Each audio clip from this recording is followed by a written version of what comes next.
Hola, soy Jessica Sánchez y esto es Más allá del ADN, un podcast donde exploramos las historias detrás de las ciencias en salud. Aquí conocerás a investigadoras e investigadores que están transformando el conocimiento en impacto real. Hablaremos de su camino, los retos que enfrentan y cómo sus hallazgos pueden mejorar nuestra vida. Porque contar la ciencia es también celebrar a quienes la hacen posible.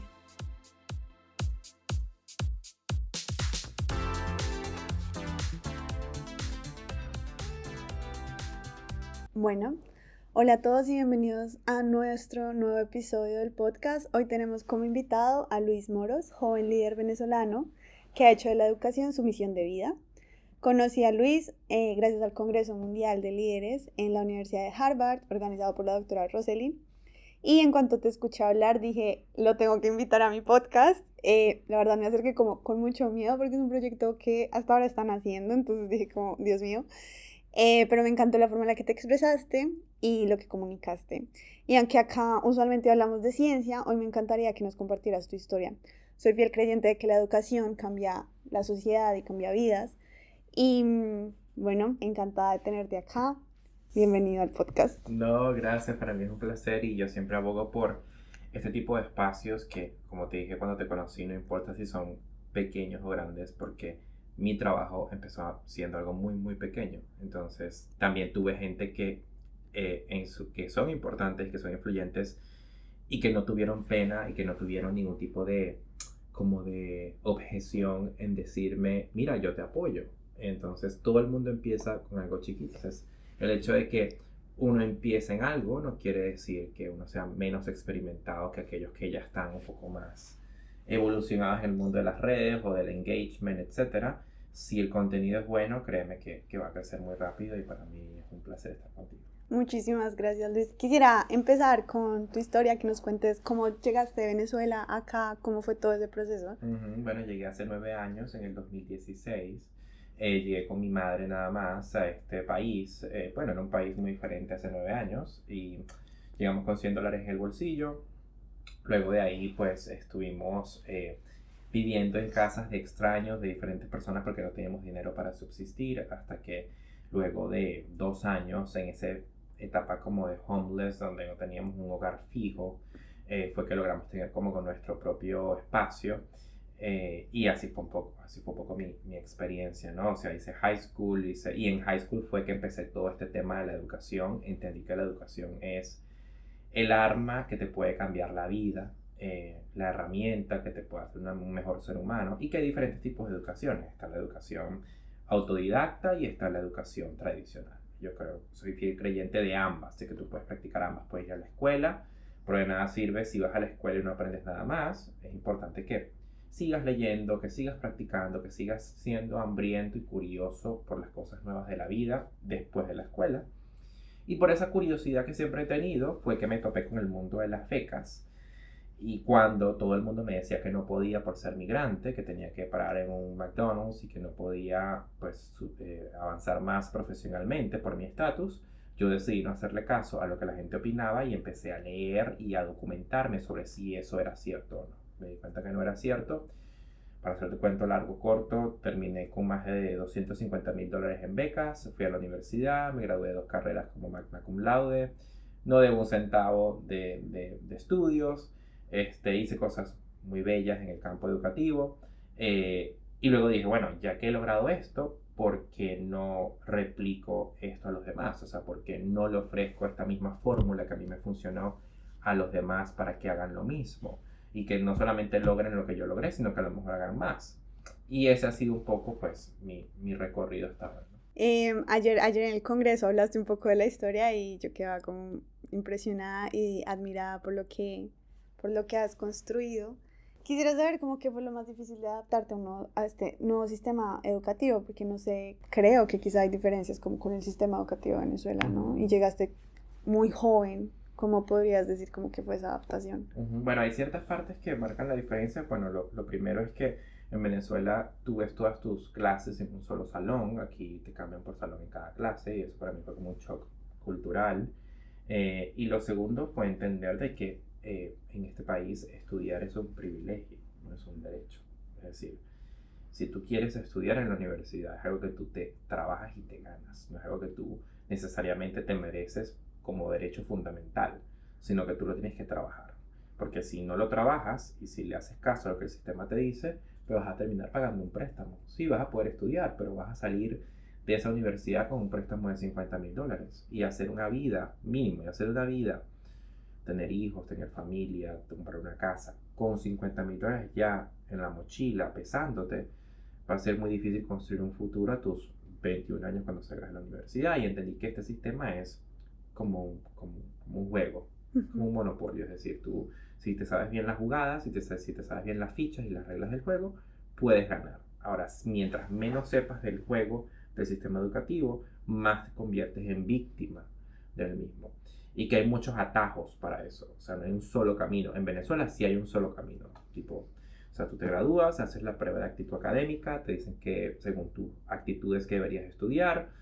En su momento existía nada más una beca, que era la beca Fondeyacucho en Venezuela, y ya no hay más, ya no hay más a dónde agarrar. En cambio, aquí tenemos más de $1 millón en becas, tenemos más de 4 tipos diferentes de clases, tenemos la opción de hacer créditos universitarios mientras estamos en high school para adelantar créditos y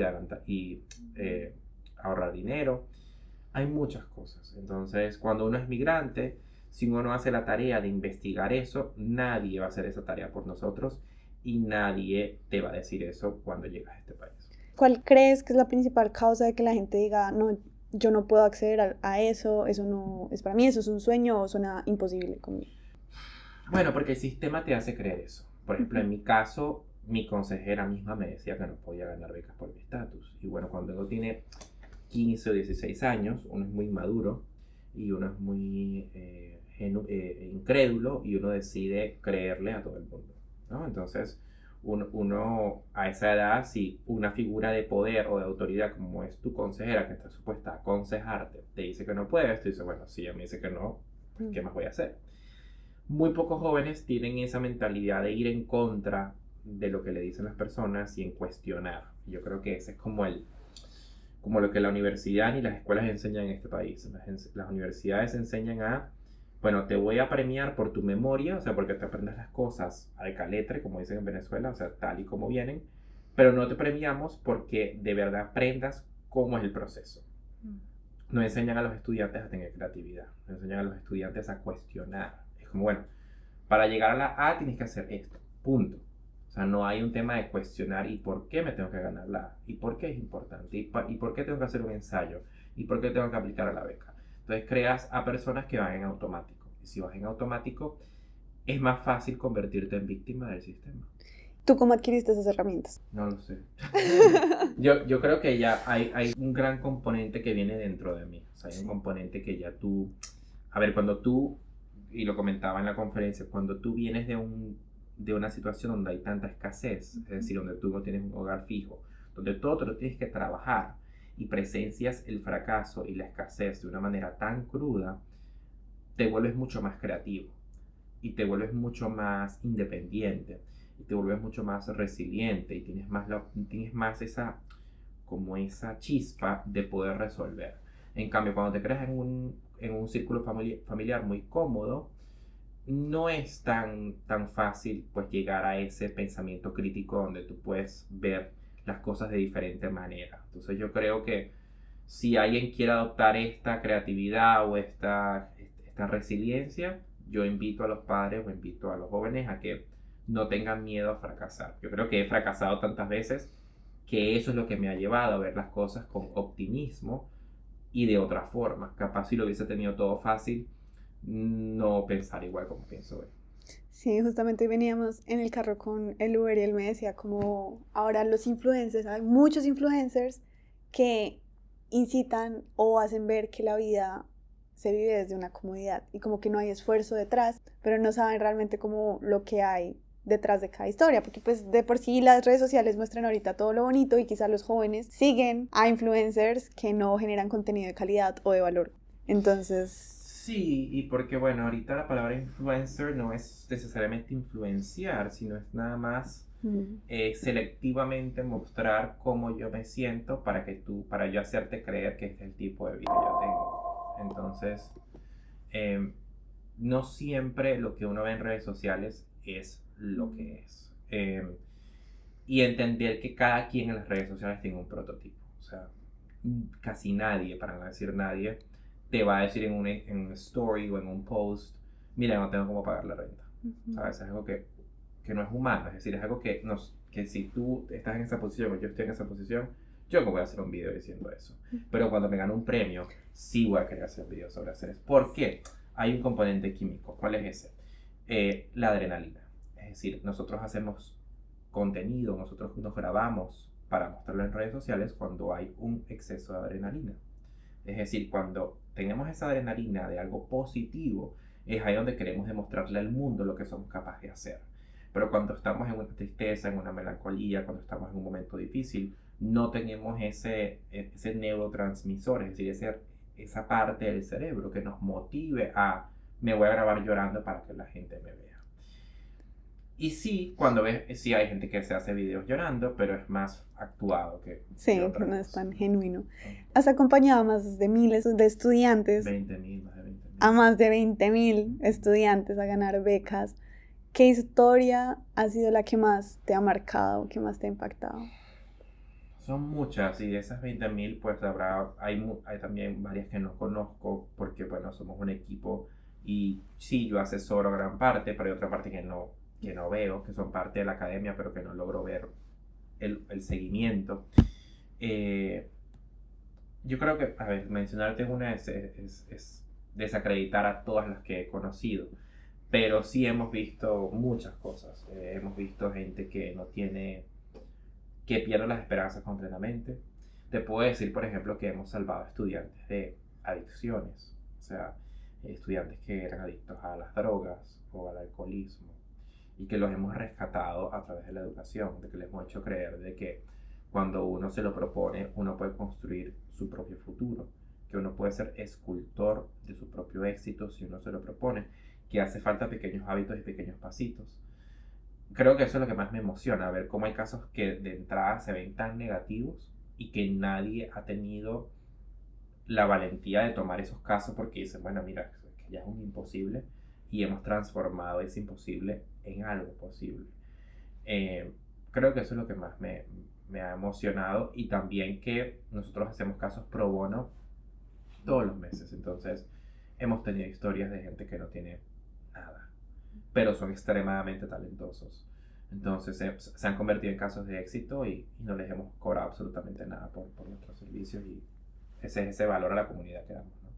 Y bueno, eso va también de la mano con mi siguiente pregunta, y es, ¿cómo crees que la educación transforma la sociedad? La educación te da la habilidad de tres cosas. Te da la habilidad de cuestionar a los que están en el poder y los que están arriba. La educación te da la habilidad de saber escuchar y de saber responder en el tiempo indicado. Y la educación te salva del peor veneno de la sociedad, que es la ignorancia.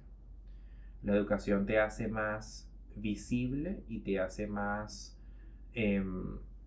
presente a resolver problemas y a servir. De nada sirve una vida sin servicio. Y la educación es eso. Y la educación, mucha gente lo pinta que es nada más la universidad. Pero hay educación emocional, hay educación espiritual, hay educación académica, por supuesto, hay educación financiera. Entonces, hay muchos tipos de educación, y todos son supremamente accesibles. Yo siempre digo que la educación es como una mesa grande, ¿no? Como que hay un buffet. Es decir, ¿y qué hay en ese buffet? ¿Qué hay en esa mesa? Hay libros, hay documentales, hay biografías, hay arte. El arte es una manera de educarse.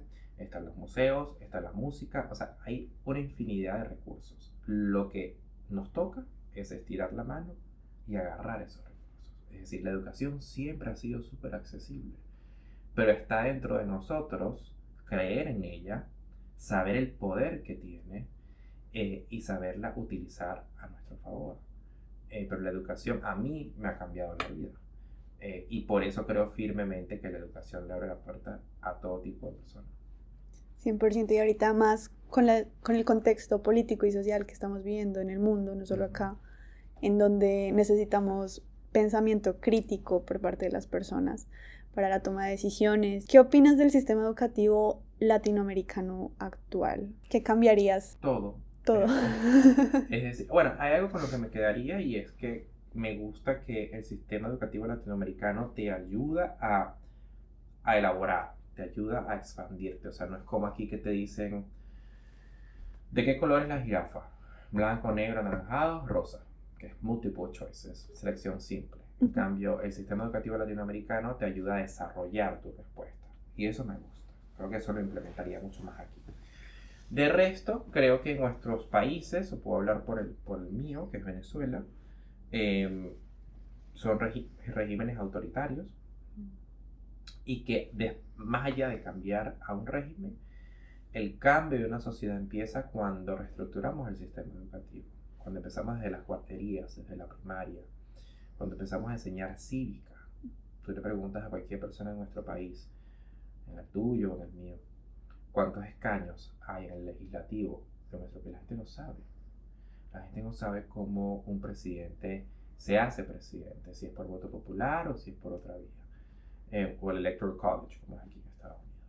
Tú le preguntas a un joven de 15 años quién es su alcalde y no lo sabe. Entonces, eso es falta de educación cívica. Y mientras no le prestemos atención a eso, ¿de qué sirve tener un médico si no sabe en realidad quién es su alcalde, si no sabe en realidad cómo votar, si no sabe en realidad la importancia del voto, si no sabe la importancia de ser un buen ciudadano? Porque más allá de ser un buen profesional, todo empieza por ser un buen ciudadano. La escala de la vida es así. Eres un buen hijo, un buen padre, buen ciudadano, buen profesional. De nada sirve ser el mejor profesional si no sabes ser un buen ciudadano y si no animas a otros a que sean buen ciudadanos y que también tengan ese sentido de patriotismo. Nuestros países han perdido ese sentido de pertenencia. La gente ya no quiere decir con orgullo que es de Colombia. La gente ya no quiere decir con orgullo que es de Venezuela. Porque hemos permitido inconscientemente que un gobernante sea el que represente un país. Pero los gobernantes no representan países. Una nación es mucho más que un gobernante. Entonces, yo sigo diciendo con mucho orgullo que soy venezolano. Allá los demás lo que opinen sobre mi país, pero yo estoy seguro de que mi país es un gran país. Y eso empieza por la educación, cuando le enseñemos a los niños la importancia de ser patriotas. Y es una palabra que usan mucho los dictadores, pero la importancia de ese sentido de pertenencia, de que tú puedas decir por qué la bandeja paisa tiene que ser menos importante que un filet mignon. ¿Por qué, en mi caso, la hallaca tiene que ser menos importante que una pasta? Porque es venezolana, no. Vamos a darle la misma posición. Porque siempre tenemos que alabar lo que hacen los demás y no podemos alabar lo que hacemos en nuestra nación. Y cuando tengamos ese sentido de pertenencia, vamos a tener una sociedad más intencional, creo yo. ¿Qué rol crees que juegan los líderes jóvenes como tú en la construcción de una cultura educativa más equitativa? Todo, porque los líderes, los jóvenes, somos los únicos que vamos a resolver los problemas de las antiguas generaciones. A nosotros nos toca resolver cosas que no creamos nosotros. A nosotros nos toca tomar protagonismo en problemas que no causamos nosotros. Al final ese es el papel de los jóvenes. Y si como juventud le entregamos el país y la sociedad a los que tienen poder y a los que no son de nuestra generación, pues entonces nos convertimos en una generación inútil. Y gran parte de lo bonito de mi generación, que es la generación Z, es que es la generación que más ha tenido el sentido de cuestionar el status quo y cuestionar el sistema como tal. Son necesarios porque son las únicas voces frescas que pueden resaltar en una mesa. Yo siempre he dicho que en cualquier mesa de diálogo, política, social, debe haber la participación de un joven, como debe haber la participación de una mujer, de un señor mayor, de una persona mayor. O sea, que debe haber una representación equitativa de a quién tú estás representando. Tú no puedes hablar de cómo mejorar la sociedad para la juventud si no tienes una representación juvenil. O sea, ¿de qué sirve eso? Entonces, por eso creo que los jóvenes son los arquitectos del mañana Eh, y por eso para mí es súper importante que los jóvenes crean en la educación, porque ese es el futuro. ¿Qué consejo le darías a un joven latinoamericano que esté soñando con estudiar? Que diga, yo quiero hacer eso, pero no sé cómo hacerlo, no sé por dónde empezar, no sé qué herramientas debo tener, no sé cómo llegar allá. Bueno, empezar por definir qué es estudiar. Estudiar es ir a una universidad y tener un título ya. Y también preguntarnos para qué estamos estudiando. O sea, ¿estamos estudiando para alegrar a nuestros padres y decirles que tengamos un título? ¿O estamos estudiando con intención? Ese sería mi primer consejo. Antes de escoger una carrera, ¿por qué la estamos escogiendo? ¿Sabemos lo que queremos estudiar y por qué queremos estudiar eso? Yo creo que más allá de tener una carrera es invitarlos a que siempre, más allá de la carrera que escojan, mantengan siempre en práctica la lectura, mantengan siempre en práctica aprender cosas que no son académicas. O sea, ¿de qué te sirve ser, no sé, magna cum laude en ciencias políticas si no sabes cómo hacer una pasta?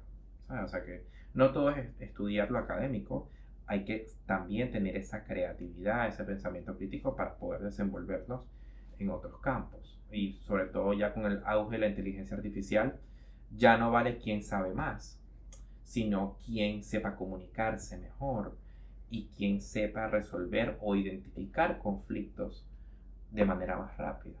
Entonces no es comernos los libros y ser come libros, sino que sepamos dar ideas, desarrollar ideas, cuestionar y identificar problemas también.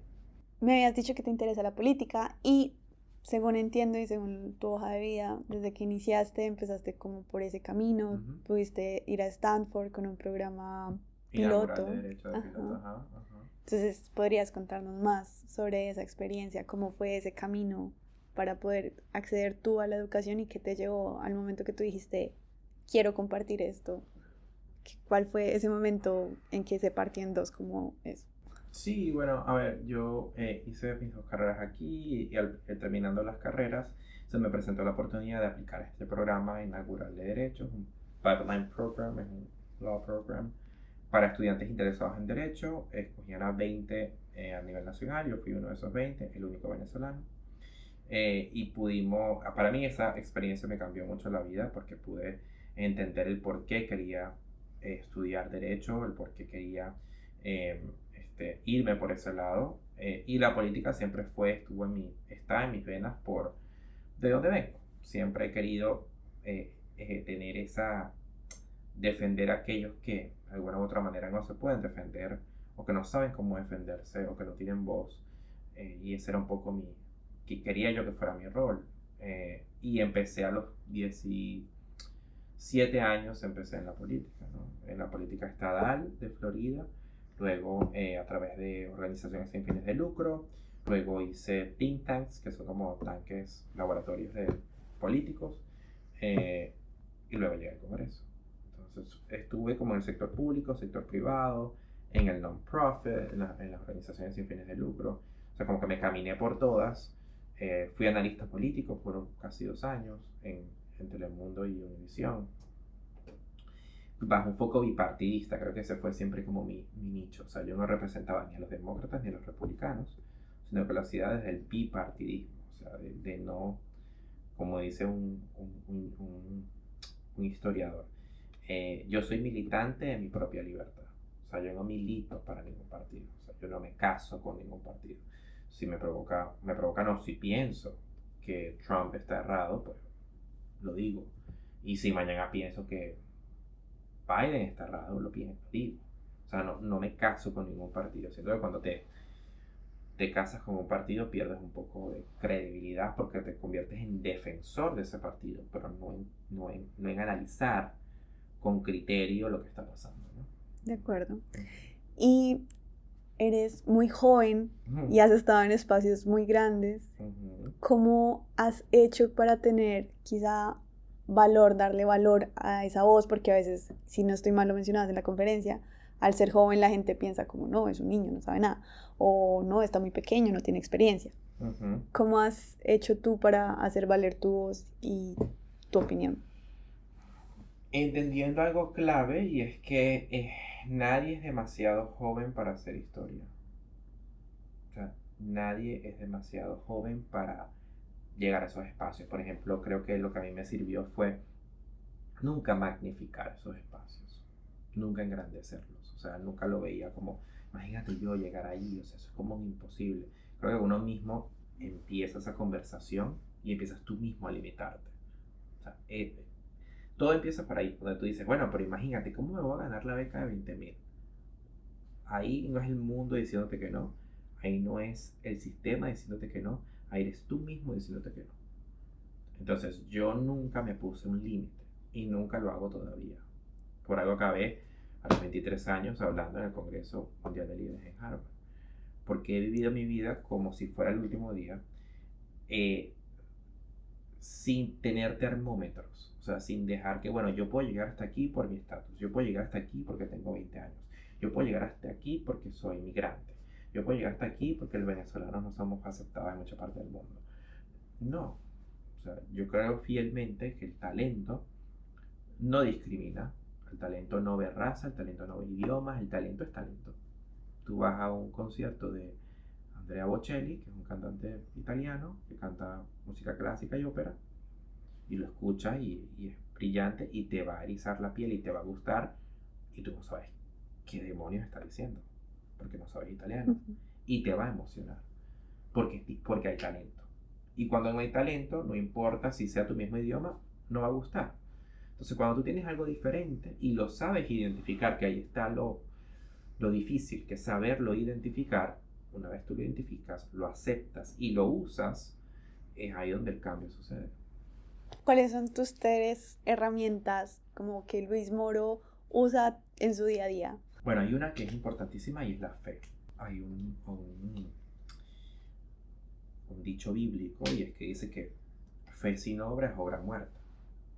Es decir, sí, tú puedes tener mucha fe, pero si tú no obras para alimentar esa fe, pues se muere la obra.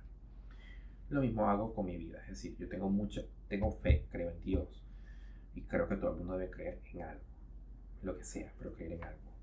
Algo más allá de más supremo o más elevado que tu presencia.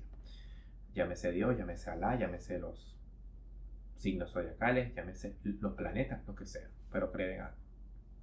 Y trabajar en pro a eso todos los días. Eso uno, tener fe. Dos, desarrollar micro hábitos, es decir, no irme de un día para otro, quiero estar en la conferencia de Harvard, sino quiero, no sé, hacer 3 conferencias mini en 6 meses. Es decir, tener micro hábitos, cosas que no sean como lo más top, pero que me lleve a lo top en 6 meses, en 12 meses. O sea, esos micro nos va a llevar a lo macro en un tiempo predeterminado. Y lo tercero, creo que es la organización. Es decir, saber organizarte. O sea, te organizas de manera old school, que es escrito, o yo me organizo mucho con Google Calendar o con Notion, que también es buenísimo porque trabaja con inteligencia artificial. Eso es lo que hago, ¿no?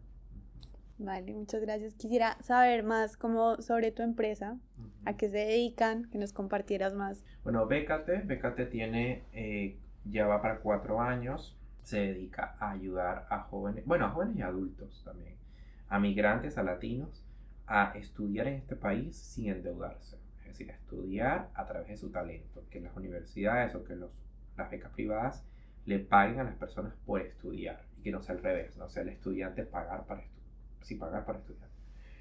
Hemos ayudado a más de 20.000 familias, lo que va de año hemos ayudado casi 4.000 personas y todavía queda año. Y bueno, ¿ayudamos en qué? Ayudamos en aplicaciones a las universidades, en cómo aplicar a una beca como un ganador, con la fórmula que me llevó a mí a ganar más de $250.000, cómo escribir los ensayos, acompañarlos durante todo ese proceso. Un servicio de consultoría educativa, por supuesto que es una inversión, pero esa inversión, créeme que es casi nada comparado a lo que vas a tener que pagar si no te educas.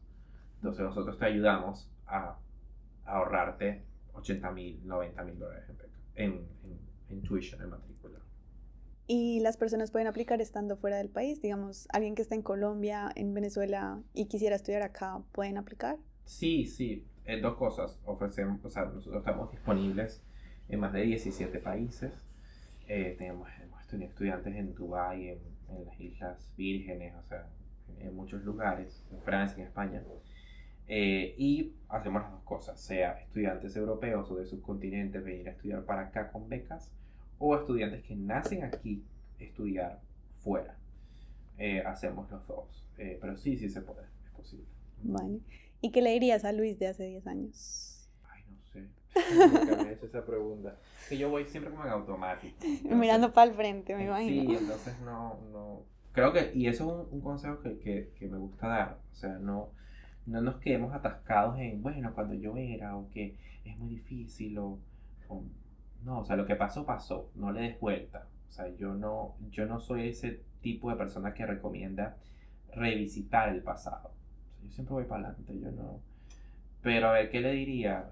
No sé, que tuvo mucha ilusión. Yo creo que ya la he perdido un poco, me he convertido un poco más analítico, más matemático, esa mente más empresarial, pero el Luis de 10 años era más, tenía más ilusión, es decir, si se iba a equivocar, lo hacía con ilusión, era más ingenuo, y a veces me gustaría tener un poquito más de eso, ya no ver las cosas de manera tan optimista, sino que lo veo más real, y a veces hace falta un poquito de ilusión para hacer ciertas cosas, ¿no? Sí, a mí me ha pasado que a medida que he ido creciendo, como que me he vuelto más consciente de las cosas. Eso. Y ya antes quizá me emocionaba mucho por ciertas cosas y yo ahora es Ajá, como, ajá. pues pucha, no sé, por ejemplo, bueno, esto ya es muy personal, Sí, claro. pero antes como que yo decía, ya quiero ser grande, ya quiero trabajar, ya quiero tener mis cosas, bla, bla, y no no concebía esa parte de que yo crezco, pero mi familia también crece. Yo envejezco, pero ellos también envejecen. Claro. Y ya ahorita pues soy mucho más consciente de eso, entonces ya Ujú. cambian las cosas, cambia la forma de... acuerdo. Entonces sí, pero bueno, volviendo al tema, muchísimas gracias por abrirnos un espacio en tu agenda, de verdad que sí, encantada de tenerte acá. Para mí un placer y bueno, sorry por la espera, pero No te preocupes. es parte del oficio y de verdad que te deseo todo lo mejor en tu podcast y en tu espacio. Creo que es muy nutritivo, es muy educativo y yo soy pro de apoyar todas estas iniciativas educativas y creo que cada quien que se dedique a eso, a abrir un pequeño espacio, le da la oportunidad a la gente que se anime no solo a escuchar, sino que se anime también a formar su propio espacio y a crear también conversación en por qué la educación es importante y este espacio hace eso. Así que gracias por considerarme. Gracias. Y claro, pues yo me imagino un Luisito de pronto en un futuro en Venezuela, chiquito, que diga, yo puedo llegar allá también. Si él lo puedo hacer, yo puedo. Y ese es como que todo el propósito, o sea, que tú lo veas como una inspiración de llegar a donde he llegado yo a mis 23 o muchísimo más. Uno mismo es el que se pone el límite. Y así como tú puedes verlo de tu parte, que he logrado mucho, yo siento de que he logrado lo justo, es decir, siento que he logrado cosas chéveres, pero que a lo mejor hubiese logrado más si no me hubiese limitado tanto. Porque yo sí me limito muchísimo todavía. Todo el ser humano lo hace. O sea, esto no es de romantizarlo, no te limites nunca. No, todos los seres humanos nos limitamos en algún sentido. Ahora, ¿qué tanto nos limitamos? Eso es lo que eso sí está en nuestro control de modificar. Pero por supuesto todavía tengo mis inseguridades, todavía tengo mis miedos y todavía, eso es normal. Tener miedo es humano. Sí, más pues cuando se manejan proyectos tan grandes. Y tienes la responsabilidad de tanta gente, ¿no? El futuro, en mi caso, está en mis manos. El futuro de mucha gente está en mis manos. Y cuando lo haces con responsabilidad, no te agobias, pero se hace más cuesta arriba. Sí. Hacer el trabajo de calidad, eso cuesta, pero pues es lo que la gente valora. Si amas lo que haces, sí. Pero aquí estamos y aquí seguimos. Ay, muchísimas gracias por tu tiempo.